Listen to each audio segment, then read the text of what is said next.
Hello everyone, I am Simple Patra here from Simple Digital School. I hope all of you are very well.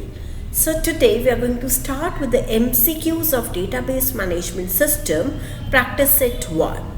See, when we talk about the database management system, it's a technical subject, and in many of the papers of management information systems also, this is an important part.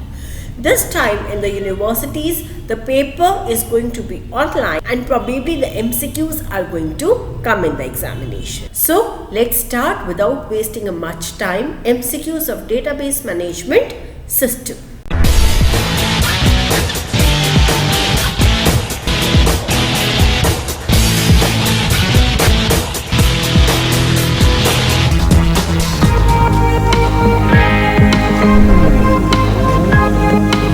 See, the answers are already highlighted with the red color, but I'll be explaining you the logic behind the answers side by side, because when we do the MCQs, answers you can get from anywhere, but we should know the logic behind those answers. The first question is, and dash is a set of entities of the same type that share the same properties or the attributes. The options are entity set, attribute set, relation set, or the entity model. Definitely the answer is entity set. Why? Because when we say entity, entity means any real world object, and when we collect the similar kind of objects which share the same kind of physical properties as well as functionalities, they form the entity set. So the answer here is entity set. What is entity? I have already explained, entity is something which is existing in the real world. So we have four options: object of relation, present working model, thing in the real world, model of relation. Clear? The answer is thing in the real world. Question number 3. The descriptive property possessed by each entity set is entity, attribute, relation, model. Whenever we explain properties of those entities, they are called as attributes. So definitely the descriptive property is called as attribute. Question number 4. The function that an entity plays in a relationship is called that entity's participation, position, role or instance. एक entity जब दूसरे entity के साथ interact करती है तो किस तरह से it is interacting, that is defined by it's role, right? And that is the relationship basically. Question number 5. The attribute name could be structured as an attribute consisting of the first name, middle, initial and last name. Here we are talking about the example of a person's name. If a person's name is composed of first name, middle and last name, for example, that is called as a composite attribute. It will not be called as simple attribute, multi-valued or derived attribute. Question number 6. The attribute age is to be calculated from the date of birth. The attribute age is single valued, multi-valued or composite or derived attribute. From the date of birth, anybody's age can be derived or calculated. That is why the answer is derived here. Question number 7. Not applicable condition can be represented in a relation entry as a not applicable, NA, 0, null or blank space.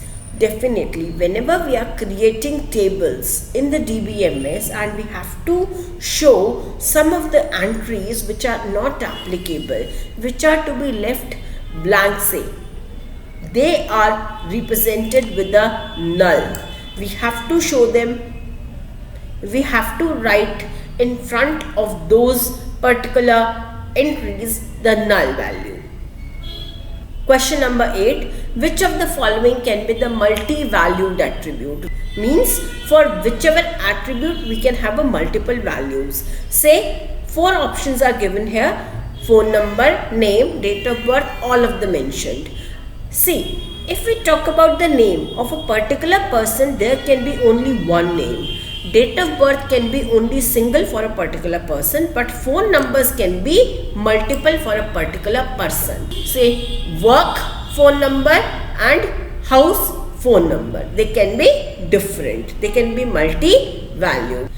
Which of the following is a single valued attribute? Register number, address, subject taken or the reference. Address can be multi-valued, object taken can be multi-valued, references can be multi-valued, but the register number is always single-valued. So here the answer is register number. Question number 10. In a relation between the entities, the type and condition of a relation should be specified, and that is called as a dash attribute, descriptive attribute, derived, recursive or relative. Whatever relation is being described by the two entities, their type and condition is the descriptive attribute. Question number 11. Dash express the number of entities to which another entity can be associated via a relationship set. The four options are given: mapping cardinality, relational cardinality, participation constraints, none of them mentioned. The correct answer is mapping cardinality, because it is the mapping cardinality through which we decide how to do the mapping from ER diagram to the relational table actually. Question number 12. An entity in A is associated with at most one entity in the B, and an entity B is associated with at most one entity in the A. One to many, one to one, many to many, and many to one. See, we have said A can relate to B only one to one, and B can relate to A only one to one. So the answer is 1 to 1. Question number 13. An entity in A is associated with at most one entity in the B. An entity in B, however, can be associated with any number 0 or more in the entities of A. But B can relate to A many to 1. So here the answer will be many to 1. Question number 14 is about data integrity constraints are used to control who is allowed to access to the data, ensure the duplicate records are not entered into the table, improve the quality of data entered for a specific property, prevent users from changing the values stored in the table.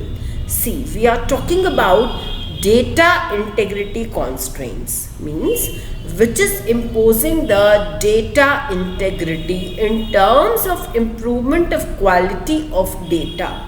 So the correct answer is improve the quality of data entered for a specific property. It is enforcing the integrity constraint so that whatever data is entered for a specific property must be correct and accurate. Question number 15. Establishing limits on allowable property values and specifying a set of acceptable predefined options that can be assigned to a property are examples of attributes, data integrity constraints, method constraints, referential integrity constraints. Now what is the answer? The answer is data integrity constraints. Why? Let's understand this. For example, we have to get the customer's date of birth. So we can put the condition that the customer's date of birth must be above 18 years. So whenever we put the constraint or the condition that as soon as the customer enters his or her date of birth, it must be checked that it is actually above 18 years by calculating its age automatically. So that is called as enforcing the data integrity. Allowable property value here is only age above 18 years. Question number 16. Which of the following can be addressed by enforcing a referential integrity constraints? Whenever we study DBMS, there is another kind of integrity constraint that is called as referential integrity constraints. It is giving us 4 situations that which kind of problems can be addressed through the referential integrity constraints. We have to choose one of them. First is all phone numbers must include the area code. That if we are specifying any phone number, that should have an area code must in it. Certain fields are required such as email address, phone numbers before the record is accepted. Right? Before we accept any entry, it is mandatory that email address and the phone number must be entered. Third, information on a customer must be known before anything can be sold to that particular customer. Fourth, Then entering an order quantity, and the user must input a number and not some text, 12 rather than a dozen. The answer is information on the customer must be known before anything can be sold to that customer. This is the referential integrity, that the reference to the particular customer must be known and all information of a customer must be collected. Dash is the special type of integrity constraint that relates to relations and maintains consistency across the relations. Which type of integrity constraint relates the two relations with each other and maintains the consistency of these relations? Means in both the relations, data must be updated at the same time in the similar manner with the same values. So what are the options given to us? Entity integrity constraints, referential integrity constraints, domain integrity constraints, domain constraints. No, the answer is referential integrity constraints. Question number 18. Which one of the following uniquely identifies the element in a relation? See, I had already explained this in the DBMS lecture 1 and 2 very clearly, that whenever we talk about the relation, we have a different attributes given as the headings of a particular table or a relation. So whichever heading, column or attribute is uniquely identifying the each and every record within the table is known as a primary key. So here the answer is primary key. Question number 19. Dash is preferred method for enforcing the data integrity. Whenever we have to apply or enforce the data integrity onto the tables, which is the preferred method? We are talking about this. Number 1, constraints, stored procedure, triggers or the cursors. See, stored procedures, triggers and cursors, they all have a different concept and have a different reasons of being used. The answer here is constraints, that is to enforce the various conditions. Question number 20. Which of the following gives a logical structure of the database graphically? 4 options are given: entity relationship diagram, entity diagram, database diagram, architectural representation. The answer is entity relationship diagram. I have already made very precise lectures on ER diagrams, how to design them, and it is the only entity relationship diagram which clearly specifies that how logically the database is connected, how database graphically can be represented. Question number 21. The entity relationship set is represented in ER diagram as double diamonds, undivided rectangles, dashed lines or a diamond. The answer is diamond. Why? We have two entities, teacher and a student. Teacher teaches students and the teachers is represented in a diamond that shows the relationship, and that is called as entity relationship set. The answer is diamond. Question number 22. We are talking about the symbolic representations in the ER diagrams. The rectangles divided into the two parts represents entity set, relationship set, attributes of a relationship set or a primary key. See, rectangles on the two sides in which we represent the entities and in between show the relationships, those two rectangles represent the entity set here. So the answer is entity set. Consider a directed line from a relationship set advisor to both entity sets, instructor and student. This indicates dash cardinality. Many times in the ER diagrams, instead of writing one to one, many to many or one to many, one to m, we oftenly show it through the directed lines, these particular directed lines. So when we have directed lines on both the entity sets like this, it shows one-to-one relationship. Question number 24 is very important. We indicate roles in ER diagrams by labeling the lines that connect diamond to diamond, rectangle diamond, rectangle rectangle or diamond rectangle. Basically, we say ER diagram. So the labeling lines, what do they represent? Entity relationship.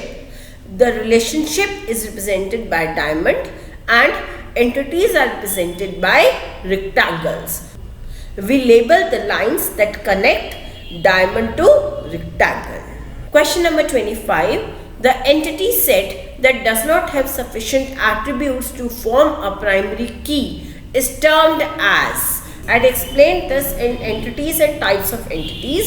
Whenever any particular entity does not have that particular attribute which can be declared as a primary key, such kind of entity set is called as a weak entity set. Now the question number 26, again about the weak entity set. For a weak entity set to be meaningful, it must be associated with another entity set which is called as the identifying set, owner set, neighbor set, strong entity set.